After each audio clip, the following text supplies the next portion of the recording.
Well, as you just heard last week, the UAE witnessed its heaviest rainfall in 75 years, with 12 months worth of rain falling in just 24 hours.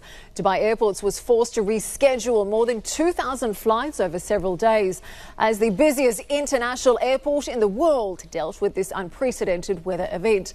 So have overall operations returned to normal? Well, joining us now in the studio with the latest update is Paul Griffiths, the CEO of Dubai Airports. Paul, thank you so much for joining us.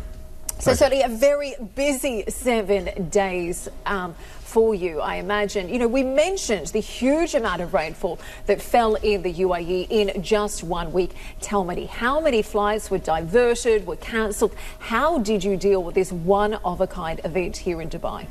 Well, we had to divert about 111 flights, but cancel 2,155 flights. So you can imagine most of those flights were full already. And when we're used to transiting or arriving or departing more than 120,000 customers a day, when you get an interruption in that flow, it's very serious indeed. So we've been very busy working with all our partners and stakeholders across the entire airport to try and normalise operations. I'm very pleased to say that flight schedules are pretty much back to normal, and we can concentrate on the business of getting everyone to their intended destination as fast as we can. What has been the most challenging part of dealing with this? You mentioned there more than 2,000 flights were rescheduled, were cancelled as well. You're saying operations are now mostly back to normal. What was the hardest part? Because we saw a number of videos on social media. We saw disgruntled, frustrated passengers as well. How did you manage to deal with this event? Well, the biggest challenge was actually something our customers didn't see, and what was going on behind the scenes. Because if you can imagine, every single flight departure has to have fuel, catering, baggage, passengers, crew, everything has to be there at the right moment at the right time. And when we are cancelling, rescheduling and having huge difficulties getting all of those component parts to the airport on time because of the difficulties we had with the approach roads, it was a massive challenge. And obviously it's got better day by day, and fortunately now I think we're pretty much back on track.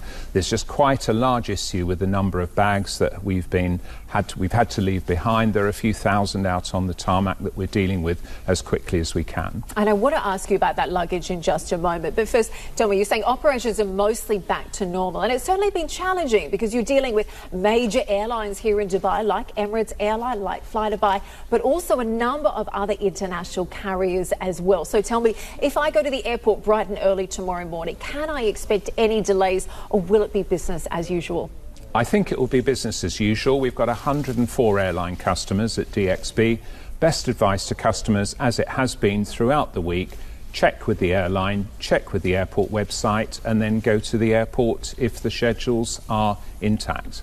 Now, tell me, let's talk a little bit about that lost luggage. We saw a big statement from Emirates airline over the weekend, Sir Tim Clark, thanking passengers for their patience during this highly challenging time as well.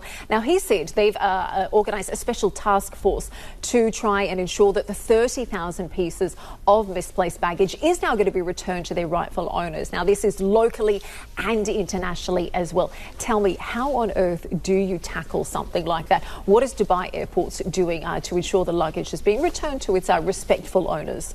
Well, you can imagine, Katie, when flights are going nowhere and the luggage just continues to pile up, we end up with having to dedicate 2 aircraft stands just to hold all of the containers with the luggage in. And of course, every single one has an individual tag, and we've got to find out exactly where in the world the owner is. So it's quite a task. Our baggage service delivery team, we're working very closely with Emirates and Donata in particular, who've got the largest amount of volume to deal with, to get that luggage back as quickly as we can to each individual owner. I've been involved in a number of cases trying to find luggage and get it back to the people that are so desperately waiting for it. When do you think people can expect to have their luggage returned? I think within the next 24 hours we will have cleared most of the backlog, but it may take some of the bags to get to their final destination just a little bit longer than we'd hoped. Certainly no easy task, and again, safety is obviously paramount when we look at a storm like this as well. Again, we mentioned there was more rainfall that fell in the UAE than we typically get in one year, so safety has to be top priority. But what is the economic impact of something like this on Dubai airports? Again, second busiest international airport in the world. How do you measure something like that? Is it too early to tell? Well, we'd never compromise safety, and I have to say the airport infrastructure did recover particularly quickly. We were back to full operations, and it was then just the logistics of recovering the schedule and getting aircraft and crews from all over the world back into the proper sequence. Clearly, at the moment, we're not counting the cost. We're just getting on with helping the customer welfare, and we've dispensed something like 75,000 food and beverage parcels free of charge. We've announced emergency budgets to provide that for our customers. And I think only when that's done will we count the cost. But we're not seeking to recoup that. That, I think, is part of the cost of doing business. Now, tell me, we're just about out of time, but you've been at the helm of Dubai airports for close to 2 decades.